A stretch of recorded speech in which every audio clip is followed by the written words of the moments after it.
Hello everyone. So ituturo ko lang sa inyo kung paano gamitin itong ating SAP1 architecture ni Malvino. So bago ko siya i-on, i-discuss ko muna or i-identify muna natin yung different parts ng SAP1. So we have here our program counter, the LED indicators for the program counter. We have the input and MAR. Ito yan, yung input and MAR. We have the switch for our RAN and prog. And then we have the dip switch for the address, the LED indicators for the address, and the dip switch for the data or instruction. We also have our read-write button. We also have our output. Ito yung output ng ating data or instruction. So, ito yung output niya. And then, instruction register, instruction decoder, controller sequencer, and yung LED indicators for the opcode, the T-state, and the LED indicators for the W-bus. We also have here our accumulator and the LED indicators for the accumulator. We have the B register. Ito yung sa output ng B register. And then yung output register. And dito naman lalabas yung output ng program natin.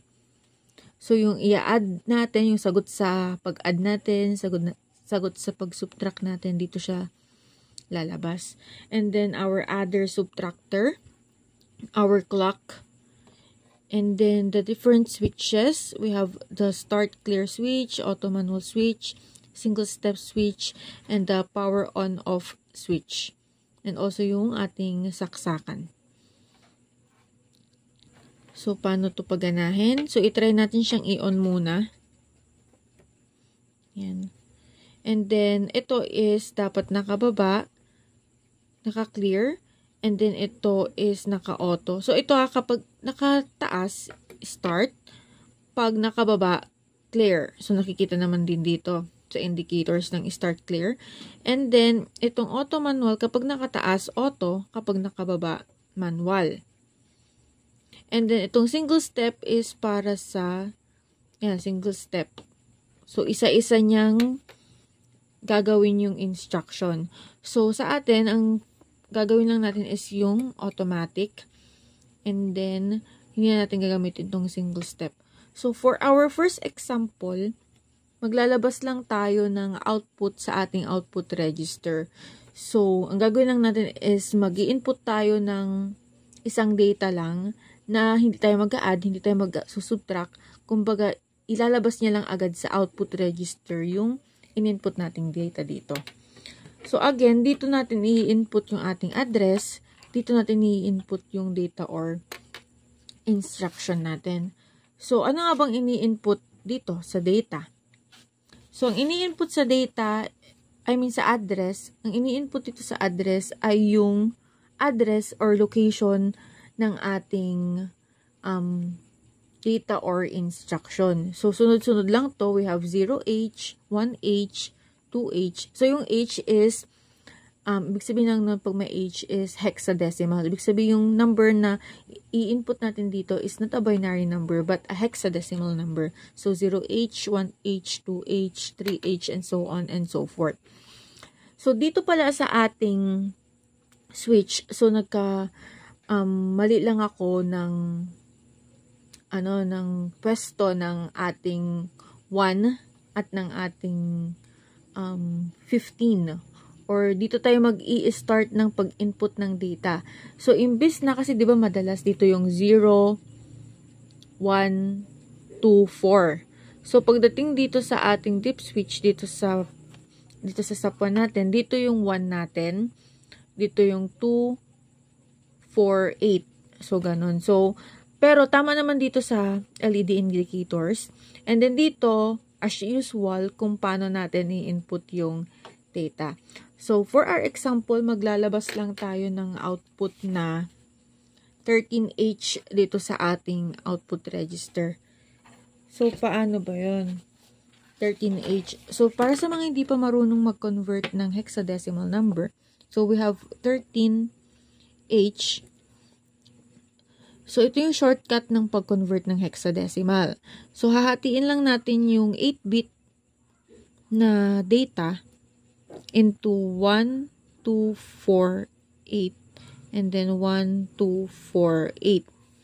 And then, ang 3 is dito, 2 plus 1 is 3. Kaya 1, 1, and then 0, 0. And then 1 is 1, 0, 0, 0. So, ngayon itong 13H, dapat ang lalabas dito sa ating output register mamaya, or dito sa output register natin, is 0001, 0011. Ngayon, pag sinabing 0, ibig sabihin naka-off yung LED. Kapag sinabing 1, naka-on yung LED. So, dapat dito sa ating output register, ang iilaw lang ay ito at itong dalawang ito. Pag in-input na natin itong data na to. So, itry natin. Again, kailangan mo natin mag-input sa address. So, ang unang ini-input sa 000H ay yung LDA or yung load to accumulator. So, 0H ha, address natin is 0H. And then, maglo-load tayo dito or maglalagay tayo nitong LDA. So, ang ilalagay natin is, so, ang opcode ng LDA is 0000. So, itong apat na to, itong 1 to 4 na dip switch, lahat yan nakababa.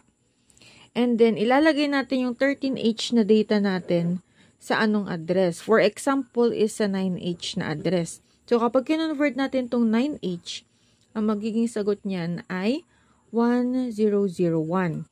Ngayon, ang ilalagay natin dito sa 5 to 8 is yung address or kung saan natin gustong ilagay itong 13H. Ngayon, 9H, so, di ba, puro 0 yung hanggang 1 to 4. And then, susunod is 1, 0, 0, 1. And then, read, write. So, hindi siya umilaw. Dapat kasi iilaw dito. Ibig sabihin, mali lang yung state nitong ating run prog. So, pindutin natin. Tapos, itry natin i-read, write. So, pumasok na ngayon yung 9H dito. So, tingnan nyo kung parehas to ha. Dapat parehas. So, 4 na naka-off. Tas on. 2 off, 1 on. Ibig sabihin yan, pag umilaw na to, pumasok na yung data natin sa ating memory. Ngayon, ang kailangan nga natin is ipalabas or ipakita yung 13H dito sa output. So, meron na tayong LDA. Ang next na natin is out. Or, ilalabas na natin agad yung data sa ating output register. So, ang opcode for the output register, or the out pala, sorry, sa out is 1110. Ngayon, gagawin lang nating address muna pala. So, nagamit na natin yung address na 0H. Ang next na nating address ay 1H. So, ang 1H ay dito. Kasi nga baliktad ang state ng ating switch, di ba? So, dito na yung 1. I-on lang natin to. So, ayan. Dapat, kasi ito is, di ba, itong 0H is 0000. Itong 1H is 0001. Yan. So, tama naman yung sa LED natin, 0001. Dito natin isi-save ngayon yung out. So, ang opcode ng out ay 1110. Again, yung 1 to 4 dito nilalagay yung opcode ha. So, kanina nilagay natin yung LDA dito na 4. 4 na 0. Ngayon, ang LDA natin, ang out natin ngayon ay may opcode na 1110. So, ang gagawin natin is 1110. Tapos, ito, ibaba na lang natin yan. Kasi out na nga, wala tayong isi-save na address sa out. So, baba lang yan. And then, read write. Ayan na siya. Next is yung halt or yung HLT. So, ang ginagawa naman ng HLT is i-stop na lahat ng nangyayaring program. So, tapos na yung program. I-halt lang natin or hindi na natin, hanggang doon na lang yung program natin, kumbaga. So, 1111 naman ang opcode for the halt. Again, nasaan na tayo? Di ba tapos na tayo sa 1H, sa 08 at 1H. So, ang address na natin ay 2H. So, that is 0010. So, ilalagay natin siya dito. So, 0010. And then, ang halt is 1, 1, 1, 1. Okay, tapos 0 na lahat, and then read write. So, ayan na siya. Ngayon, hindi pa natin na ilalagay yung 13H. Saan natin ilalagay itong 13H? So, itong 13H, ilalagay natin siya dito sa ating 9H. Ngayon, kasi ito yung ginamit nating address kanina sa load to accumulator, yung 9H. Ngayon, tatalon na tayo ngayon sa ating 9H. Ilalagay natin yung address na 9H kasi nga doon natin isisave yung data, diba, sa 9H. Yung 13H, ilalagay natin sa 9H. So, ang address natin na ilalagay dito ngayon, hindi na 3H, kundi, kasi wala na tayo, tapos na tayo sa hold na tayo. So, ilalagay na lang natin yung data sa loob ng 9H. So, ilalagay natin dito is 9H. So, ang opcode for 9H ay, diba, ito, 1001. Kasi nga, 1, 2, 4, 8. So, 8, 9, 9H. So, magiging 1, 0, 0, 1. So, para hindi kayo malito sa switch, ang tignan nyo na lang yung LED. So, after that, ilalagay na natin dito sa ating data or instruction yung 13H. Again, ang conversion ng 13H ay 0, 0, 0, 1, 0, 0, 1, 1. And then, read write. So, ito na siya. Pumasok na siya sa memory natin. After that, itataas na natin ito. Iraran na natin. Pipindutin na natin to ulit. Tapos, pag okay na, i-start na natin to. Itataas natin. Ayan. Dapat, mapapansin nyo, masisave na dito sa ating accumulator yung 13H. And then, tatalo na siya agad sa ating output register. Dapat lalabas na siya. Once na nag-stop na yung ito, kailangan may ano na to. Ito, pag nag-stop na yung program counter.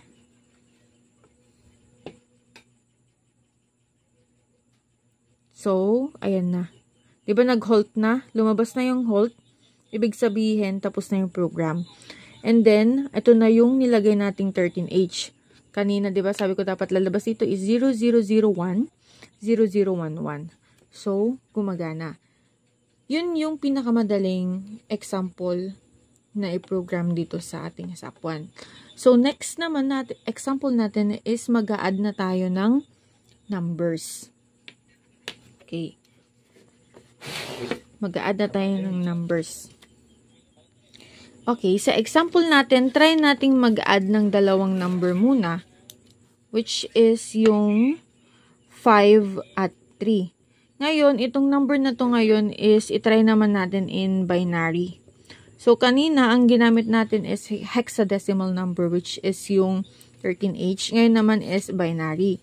Now, i-convert muna natin tong 5 into binary. So, same lang din siya ng process doon sa pag-convert natin ng hexadecimal. Yun nga lang, ang magiging ano natin is 1, 2, 4, 8, 16, 32, 64, 128. So, kanina, 1, 2, 4, 8 lang at 1, 2, 4, 8. Ngayon naman, 1, 2, 4, 8, 16, 32, 64, 128. Pero since nga, small number lang naman yung i-add natin, which is yung 5 at 3, so, hindi na tayo masyadong aabot ng hanggang 128. So, 5 lang. So, again, i-add lang natin 4 plus 1 is 5, diba? So, yun yung may 1, yung 4 at 1. And then, 0 na yung iba. And then, yung 3, we have 2 and 3. So, ito yung 5. Ito yung 3. So, dapat, ang magiging sagot nito is 8, which is ganito. Kasi ba 1, 2, 4, 8. 1, 2, 4, 8. So, dapat, ito yung magiging output niya mamaya or yung lalabas dito sa ating output register. So, i-clear lang natin itong program natin ulit. I-clear natin. Ibaba natin. And then, pindutin lang natin ulit ito para makapag-program tayo. Okay na yan. And then, ibaba natin ulit sa 0 to kasi babalik tayo sa unang address natin which is yung 0H. Yan. So, ito pa yung luma nating data pero pag na-write natin to, mapapalitan naman na yung value. So, again, pag mag-a-add tayo, kailangan natin ng madadagdagan na ngayon ito. Itong LDA out halt, madadagdagan na yan ng add. So, again, ang opcode ng LDA is 0000. Ang opcode naman ng out ay 1110 and ang halt ay 1111. So, dahil nga mag-a-add tayo ngayon, madadagdagan tayo ng panibagong instruction, yung add, which is, ang opcode ay 0001. So, ganyan na siya ngayon. So, before natin i-program, mas madali na isulat na muna natin yung buong instruction natin para hindi na tayo malito mamaya. So, dito, susulat muna, i-off ko muna ito. So, gagawa muna tayo ng program natin para mas madali na pag nag-input tayo sa SAP1 later on. So, ang gagawin natin is i-add natin yung 5 at 3. So, una, palagi muna tayong maglo-load sa ating accumulator ng address kung saan natin isi-save yung una nating i-add, which is yung 5. So, ang labas niyan is, di ba, address. Ito yung 4 dito, address. And then, data or instruction. Ito naman yung para sa 8 na dip switch. So, sa address, matik yan na 0H, 1H, 2H. So, magagawin natin is, dito yung LDA out, LDA add, out, halt. So, 3H. And then, kung saan natin isi-save yung data natin mamaya. Gagamitin natin ulit yung 9H at 10H kasi nga dalawa yung isi-save natin, which is yung 5 at 3. So, sa data, LDA muna. So, we have 0000 and then saan natin ilalagay yung 5 sa 9H. Kunyari, so yung 9H pag kinonvert sa binary ay 1001. And then, next is mag-a-add na tayo. I-add na natin yung 3. Pero para hindi tayo malito, ilagay muna natin yung data natin na 5 dun sa address na 9. So, ito yon. So, pag kinonvert natin yung 5, so ito siya. 1, 2, 3, 4, 5, 6, 7, 8. Yan. 5 to. Big sabihin, sinave natin sa 9H yung 5. And then, next is mag-a-add tayo. So, ang opcode ng add ay 0001. And then, isi-save natin yung 3 sa 10H naman. So, 1010. So, sa 10H, magiging 11. Tapos, yan. So, okay na tayo sa LDA, sa add. Next is i-out na natin. So, 1111. Tapos, ito as is. And then, ay 1110 sa out and then halt 1111. Ayan. Ngayon ito, ilalagay na natin siya dito sa ating SAP. Ayan. Kakopyahin lang natin ito. So, i-on natin ulit. So, nakababa dapat to. Ito nakataas. And then ito, kung saan masisave, pwedeng siyang nakataas, pwedeng nakababa. Pero depende kung saan magsisave or mapoprogram yung ano natin. And then, read-write ulit. So, again, nakalagay dito, 0H. So, 0H, i-zero muna natin tong address. Itong 0H dito ilalagay sa address. And then, 0, 0, 0, 0. Tapos, 1001. So, 1001. Ayan. Pag nailagay na, ira-write na natin. So, papasok na siya dito sa ating memory. Ibig sabihin, tama yan. And then, next is 1H. So, again, dito ang 1H, ha?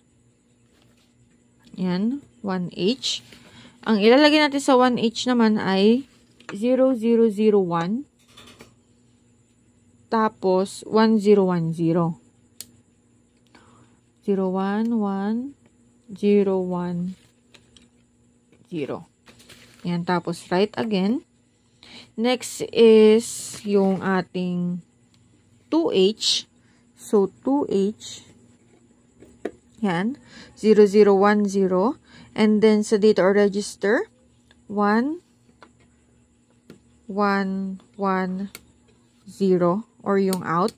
Tapos, read-write. And then, next is sa 3H, which is yung halt. So, 4 na 1. Tapos, read-write. After that, sa 9H na tayo. So, 9H. Yan. 9H. Tapos, ang ilalagay natin is yung 5 na i-add natin. So, 5. Yan. Yan, 5. And then, read-write. Tapos, yung 3. Ilalagay natin sa 10. Yan, 1010. Tapos, 3. Tapos, read-write. After that, start na natin. Ay, hindi pala. I-run. Tapos, start. So, dapat papasok dito sa ating accumulator yung 5 or yung 00000101. So, pumasok na. And then, next, lalabas dito sa B-register yung 3. Or yung 00000011. And then, sa output, dapat lalabas na yung, ito natin, yung output natin na 8. Dapat ang iilaw lang is ito. So, yan. Kapag umilaw na lahat ito, ibig sabihin, halt na, tapos na yung program. Ayan na. So, tama ulit yung 5 plus 3 natin. Okay. Another example is mag-add and subtract naman tayo. Okay. Mag-add and subtract naman tayo. So, F muna natin ulit. So, sa subtract, madadagdagan lang tayo ulit ng panibagong instruction. So, sub. Ang opcode naman sa sub ay 0010. So, parang same process lang din dito. Gawin lang natin na 5 minus 3. Try lang natin 5 minus 3 naman. So, same pa rin. Ang mapapalitan lang ay itong opcode na to. So, itry natin. So, ito magiging 0010 lang. Okay. Try natin siya dito ngayon. So, i-on natin ulit. And then, i-clear. Tapos, ito is ibaba. Yan. So, pwede na tayong mag-start ulit ng program. So, again, LDA muna. I mean, sa 0H muna tayo. And then, LDA is 0000. And then, magsisave tayo sa 1001. After that, read-write. Ayan na siya. Pumasok na siya. And the next is 1H. Ilalagay natin sub agad. 0010. So, kanina, di ba 0001? Kasi nga nag-add tayo. Ngayon naman magsusubtract tayo ng 0010. Tapos, 1010. Read-write. After that, 2H naman yung out natin. Tatlong 1. Tapos, halt sa 3H, 4 na 1. And then, magsisave tayo ng data dun sa ating 9H, which is yung 5 nga. Yan, tas yung 5. 1, 2, 4. 4 plus 1, 5. Then, read-write. Tapos, sa 10. Sa 10H yung ito. 1, 1 sa dulo. Read-write. So, kapag okay na, prog, tapos, start. So, dahil nag-minus tayo, 5 minus 3 is 2. So, dapat ang iilaw ay ito. Tignan natin nga kung tama.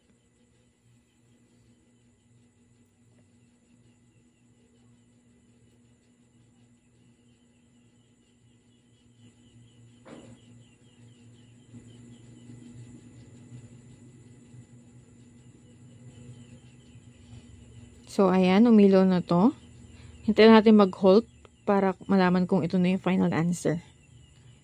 So, okay. Tama yung pag-subtract naman natin dito. So, yun lang yung kung paano gamitin itong ating SAP.